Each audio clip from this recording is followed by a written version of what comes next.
Petroleum मंत्रालय जासूसी कांड पर केंद्रीय गृह मंत्री राजनाथ सिंह का बयान, मामले के दोषियों को बख्शा नहीं जाएगा।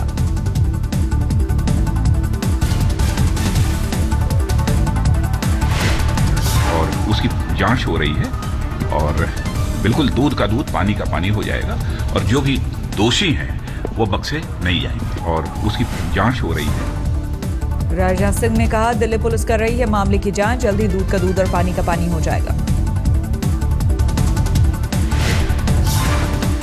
गृह मंत्री राजनाथ सिंह ने कहा, लंबे समय से चल रहा था जासूसी का खेल, अगर सरकार सचेत नहीं होती तो नहीं होता खुलासा। मैं समझता हूं कि इस बात की सराहना की जानी चाहिए कि कम से कम जो लंबे समय से ये चल रहा था इसका खुलासा तो किया है हमारी सरकार ने।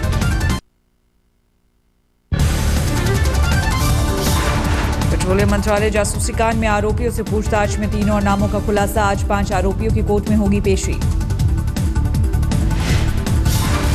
जासूसी कांड में गिरफ्तार 2 आरोपियों प्रयास जैन और शांतनु से चाणक्यपुरी क्राइम ब्रांच दफ्तर में हुई पूछताछ, सूत्रों के मुताबिक 50,000 से 1 लाख में बेचते थे दस्तावेज। जासूसी कांड में दिल्ली पुलिस ने बरामद की कुछ अहम डायरियां, आरोपियों के फोन कॉल डिटेल्स खंगालने में जुटी पुलिस। मामले में दिल्ली के मुख्यमंत्री अरविंद केजरीवाल ने दिल्ली पुलिस को दी बधाई, ट्विटर पर लिखा, पुलिस को अब उन बड़े लोगों तक पहुंचना चाहिए जिन्हें दस्तावेज से फायदा होता है।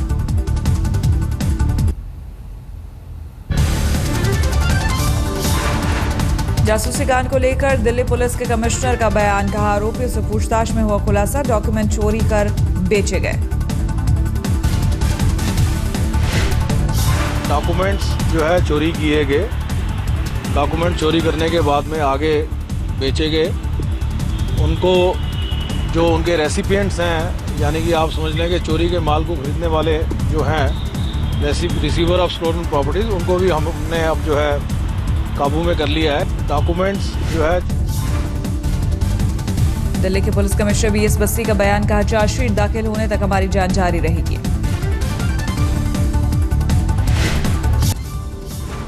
पेट्रोलियम मंत्रालय जासूसी कांड में खुलासा, आरोपियों के पास से पीएम के प्रिंसिपल सेक्रेटरी नृपेंद्र मिश्र की गोपनीय चिट्ठी बरामद। मामले में दर्ज दिल्ली पुलिस के एफआईआर में जिक्र, बरामद दस्तावेजों में वित्त मंत्री के बजट भाषण का हिस्सा भी मिला। बरामद दस्तावेजों में petroleum planning and analysis cell की दिसंबर महीने की गोपनीय रिपोर्ट भी शामिल। रिपोर्ट पर 16 फरवरी की तारीख। बिचौलिए राकेश से बरामद हुए अहम दस्तावेज, 4 फरवरी की श्रीलंका में अफसरों की समीक्षा हेडर वाला गोपनीय दस्तावेज भी मिला।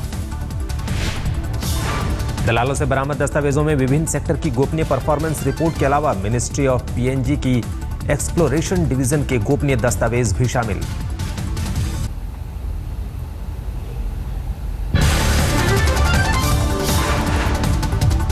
सूत्रों के मुताबिक जम्मू कश्मीर में सरकार को लेकर बीजेपी और पीडीपी के बीच बातचीत लगभग तय, अगले 4 से 5 दिनों में पीएम मोदी से मिल सकते हैं मुफ्ती मोहम्मद सईद। सूत्रों के मुताबिक दोनों दलों के बीच कॉमन मिनिमम प्रोग्राम को लेकर हुई बातचीत, अफसा को छोड़ बाकी सभी मुद्दों पर बातचीत, सहमति तो चल रही है, लेकिन मुद्दों पर सहमति बनने के बाद ही हम सरकार बनाने की ओर आगे बढ़ेंगे।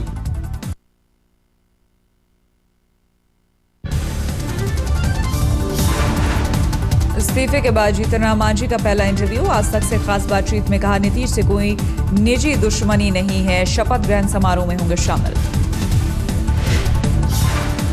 नीतीश यहाँ पर सुधार लिए, नीतीश कुमार से व्यक्तिगत हमारी कोई झगड़ा नहीं, अभी भी झगड़ा नहीं है। बिहार विधानसभा के स्पीकर उदय नारायण चौधरी का मांझी पर पलटवार, कहा, अगर मांझी ने मेरे कारण इस्तीफा दिया तो मैं खुश हूं। जो पीसी हो रहा था उसके द्वारा जो मैं सुना, जिसमें पूर्ण रूप से अध्यक्ष के ऊपर आरोप लगाई गई और कहा गया कि अध्यक्ष के कारण ही उन्होंने त्याग पत्र दिया, तो मैं इस मामले में अपने आप को खुशनसीब समझता हूं। बिहार में नीतीश कुमार एक बार फिर बनेंगे सीएम, 22 फरवरी को राजभवन में शाम 5 बजे लेंगे शपथ। राज्यपाल से मुलाकात के बाद नीतीश ने शपथ की तारीख का किया ऐलान।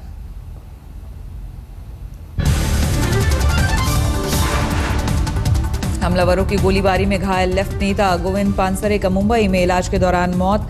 16 फरवरी को कोल्हापुर में पत्नी के साथ मॉर्निंग वॉक पर निकले पानसरे को बाइक सवार बदमाशों ने मारी थी गोली। महाराष्ट्र के मुख्यमंत्री देवेंद्र फडणवीस और एनसीपी के मुखिया शरद पवार ने अस्पताल पहुंचकर पानसरे को दी श्रद्धांजलि। आज कोल्हापुर ले जाया जा रहा है पार्थिव शरीर। एनसीपी के मुखिया शरद पवार ने पानसरे के निधन पर जताया गहरा दुख। कहा, उनकी सोच की हत्या नहीं हो सकती।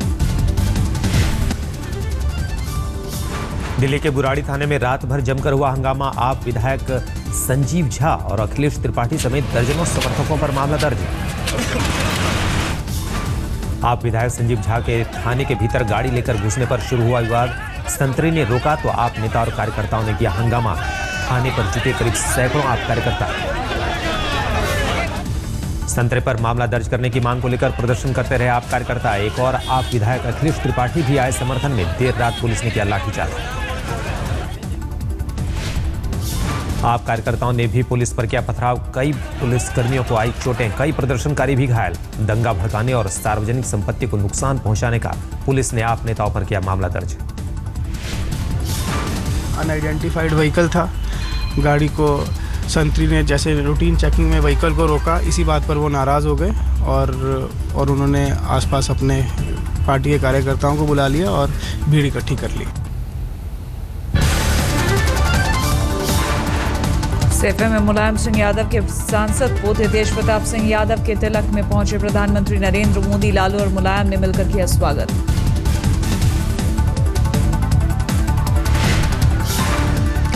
तिलक समारोह में लालू ने दिखाई गर्मजोशी। आगे बढ़कर पीएम मोदी से मिलाया हाथ। समारोह में मुलायम और लालू के बीच बैठे मोदी।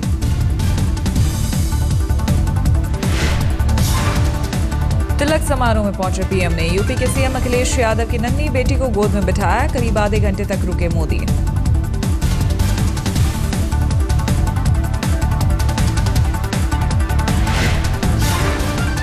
सेफे में मुलायम के पोते के तिलक में दिग्गजों का लगा तांता। बॉलीवुड के शहंशाह अमिताभ बच्चन भी पहुंचे।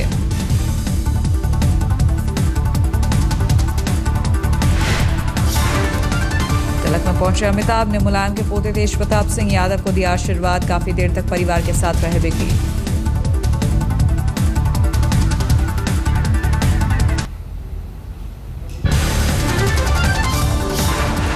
कभी मुलायम के करीबी रहे अमर सिंह भी तिलक में भाग लेने सेफई पहुंचे। हरियाणा के सीएम मनोहर लाल खट्टर समेत कई राजनेताओं की मौजूदगी। जेडीयू अध्यक्ष शरद यादव, आंध्र के मुख्यमंत्री चंद्रबाबू नायडू भी तिलक में पहुंचे। साक्षी महाराज और एनडी तिवारी भी समारोह में।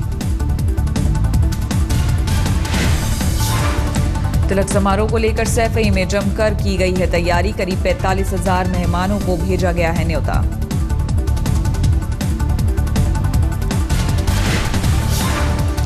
सैफई में तिलक में शामिल होने आए मेहमानों के लिए खास तैयारी। स्वागत में मशहूर गायक अदनान सामी की गूंजी सुरीली आवाज।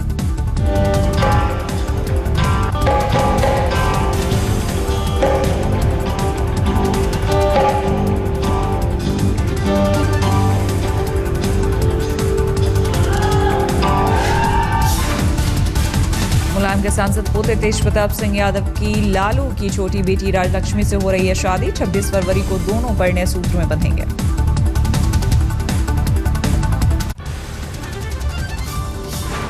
स्वाइन फ्लू से देश भर में हड़कंप। मरने वालों की संख्या पहुंची 743। 24 घंटे में 40 लोगों की स्वाइन फ्लू से हुई मौत। जम्मू में स्वाइन फ्लू का पहला मामला सामने आया। पुलिस अधिकारी सुनील गुप्ता की स्वाइन फ्लू से मौत। गाजियाबाद के डीएम विमल कुमार भी स्वाइन फ्लू से हुए बीमार। कौशाम्बी के एक अस्पताल में करवाए गए भर्ती। लेबोरेटरीज में स्वाइन फ्लू के महंगे टेस्ट की खबर आज तक पर दिखाए जाने के बाद हरकत में आई दिल्ली सरकार। कई डायग्नोस्टिक सेंटर्स को दिया गया नोटिस। लेबोरेटरीज पर चस्पा किए गए टेस्ट के अधिकतम मूल्य के पोस्टर। छापे में दोषी पाई गई लेबोरेटरीज से 48 घंटे में जवाब देने को कहा। यूपी के झांसी में बरुआ सागर थाने के दारोगा पर महिला से दुष्कर्म की कोशिश का आरोप है। एसपी से शिकायत के बाद आरोपी दारोगा निलंबित। महिला का आरोप, शराब के नशे में घर में घुसकर दारोगा ने दुष्कर्म की कोशिश की। संघर्ष के दौरान खाकी वर्दी का बैच रहा महिला के पास। दिल्ली के शाहदरा में 14 वर्षीय छात्र की 30 लाख रुपए फिरौती न मिलने पर हत्या। खेलते वक्त घर के पास से ही किया था अपहरण। 2 आरोपी गिरफ्तार। लुधियाना में गुंडागर्दी की हैरान कर देने वाली तस्वीरें। दर्जन भर बदमाशों ने दुकान में घुसकर दुकानदार को तेज धारदार हथियारों और लाठी डंडों से पीटा। दुकानदार को मृत समझकर चले गए बदमाश। बाद में परिवार ने पहुंचाया अस्पताल। पीड़ित की हालत नाजुक। अब तक नहीं हुई किसी भी हमलावर की गिरफ्तारी। पूर्वी दिल्ली के मयूर विहार डीएनडी टोल के पास एक विदेशी लड़की को चलती कार से फेंका गया। लाल बहादुर शास्त्री अस्पताल में भर्ती कराई गई लड़की। पुलिस ने गैंगरेप का केस दर्ज किया। 4 आरोपी गिरफ्तार। मुजफ्फरनगर के खतौली में एक वार्ड सभासद की सरेआम गोली मारकर हत्या। फरार हमलावरों का अब तक नहीं मिला सुराग। घटना के बाद गुस्साई भीड़ ने शव को सड़क के बीच रखकर लंबा जाम लगाया। भारी पुलिस बल की हुई तैनाती। बाद में लोगों को समझा बुझाकर खुलवाया गया जाम। दिल्ली के ग्रेटर कैलाश में पार्किंग विवाद को लेकर फायरिंग। 6 लोगों को एम्स के ट्रॉमा सेंटर में भर्ती कराया गया।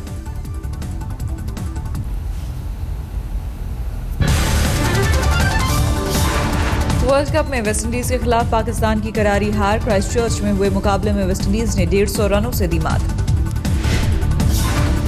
वेस्टइंडीज ने पाकिस्तान के सामने जीत के लिए रखा था 311 का लक्ष्य। पाकिस्तान की पूरी टीम 39 ओवर में 160 रन पर ढेर। कल मेलबर्न में वर्ल्ड कप के दूसरे मुकाबले में टीम इंडिया का दक्षिण अफ्रीका से मुकाबला। मैच से पहले विराट कोहली ने कहा, दोनों टीमों के बीच कांटे की टक्कर। एबी डिविलियर्स को लेकर पूछे सवाल पर बोले सुरेश रैना, कहा डिविलियर्स वर्ल्ड क्लास प्लेयर, हमारे गेंदबाजों के सामने होगी चुनौती। टीम इंडिया के पूर्व कप्तान अनिल कुंबले की भविष्यवाणी, टीम इंडिया सेमीफाइनल में बना सकती है जगह। पाक को हराने के बाद टीम का हौसला बुलंद।